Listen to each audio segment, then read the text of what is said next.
Hello, I'm Marky Dragon, also known as Marcus Eikenberry in real life. And who here has heard of X.com? No, it's not an adult site. It is, in fact, one of only 3 single-letter domains in existence. There's X, Q, and Z. And X.com, I actually have a history with it. Not that in ownership or anything like that, but did you know that it was originally owned by PayPal?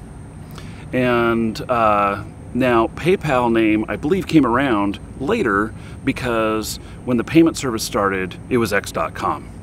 And, you know, this was, of course, a company where one of the founders was Elon Musk, and he is, in fact, the new owner of it, which makes sense. You know, I can totally see, like, you know, the kinds of innovative things he'll do with the domain. But let me just talk about payments a little bit and about why this caught my interest today. And it's because he just purchased X.com from PayPal, and he said for sentimental reasons. It's estimated that he paid probably around $10 million for it. Q is owned by Quest, I believe, Communications, and Z, I don't know. But there are only 3 single-letter domains, and so it makes it very rare. The others are reserved. All the other letters, they're reserved, and so who knows? They haven't sold any of them yet, so I don't know if they ever will. But back to payments.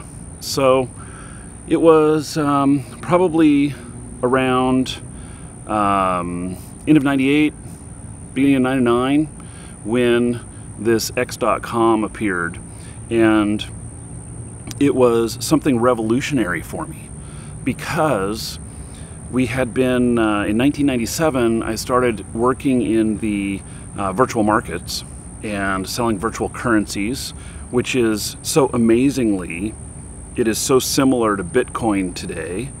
The similarities between early video games and the value of currencies in them and cryptocurrencies today is really, really amazing. And it's no wonder that, like, Brock Pierce, who is the chairman of the board of Bitcoin, has his roots all the way back in games like EverQuest and World of Warcraft and stuff, dealing with virtual currencies.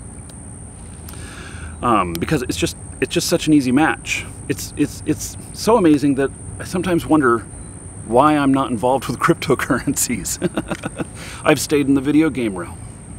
But one thing that happened with PayPal, which was it wasn't necessarily revolutionary because it made a ton of sense, and that is the fact that it allowed for payments online.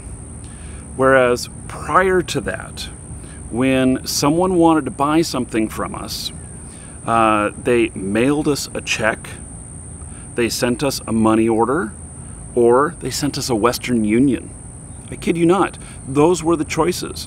There was probably a few times where we did deals that were, you know, in the thousands of dollars of selling items, and we would do a bank transfer. But bank transfers, especially internationally, could be very, very expensive, and you never knew how much they were going to charge, because the banking system, in fact, even to this day, to send a wire, if you send a wire within the United States, which is where I'm from, or within your same country, which it may apply for everybody in your own countries, or it may be different, but within the United States, it'll do 1 or 2 hops, and you're kind of guaranteed a price of how much it's going to cost, and both the sender pays and the receiver in many cases.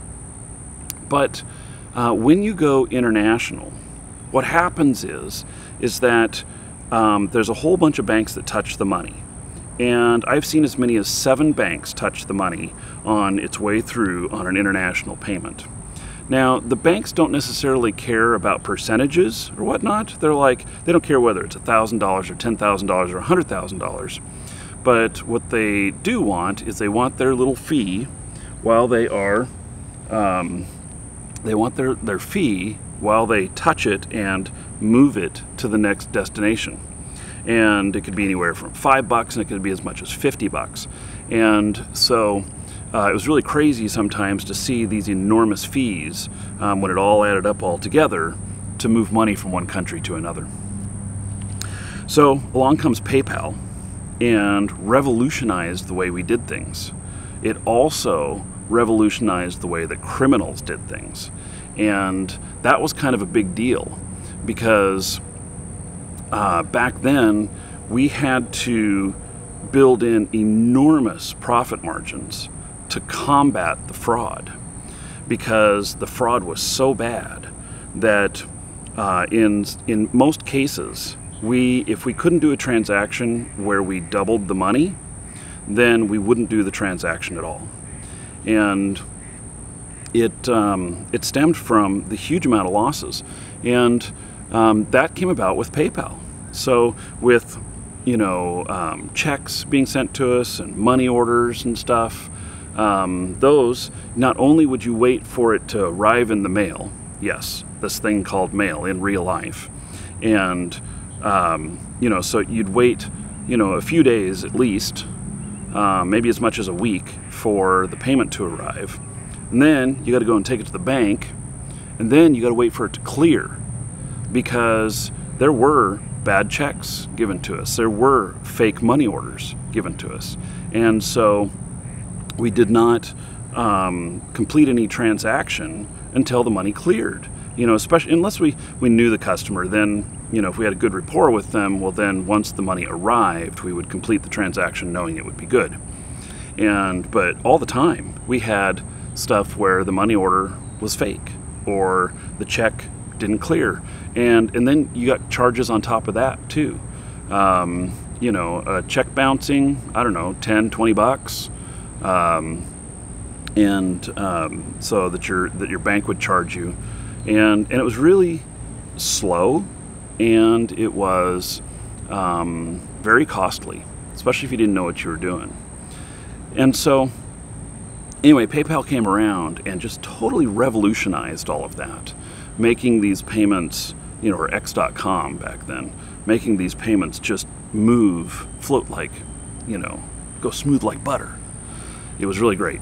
And I look at things today, and because this is, we're 18 years later or so from that point, and I look at it today, and I think most people have no clue of how hard it was to do financial transactions, especially in different countries prior to this.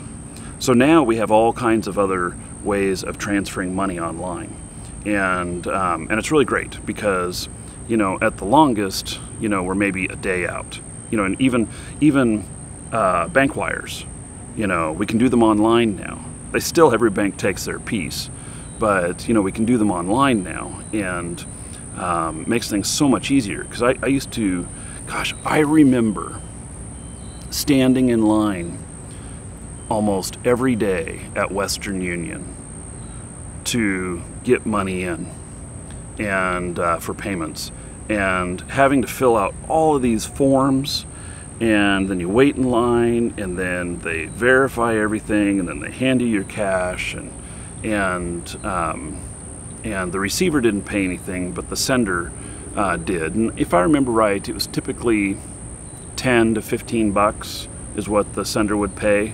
I know there was a percentage on how much you were sending. And so think about it. These days, you and I, we go and swipe our card, or we just tap our phones, or we press send on a web page, and it's so much different. So which leads me to, these are the type of things that totally revolutionize commerce and stuff. So what's coming next? I don't know. I'm asking you, what you think is coming next. But what is the next thing in commerce?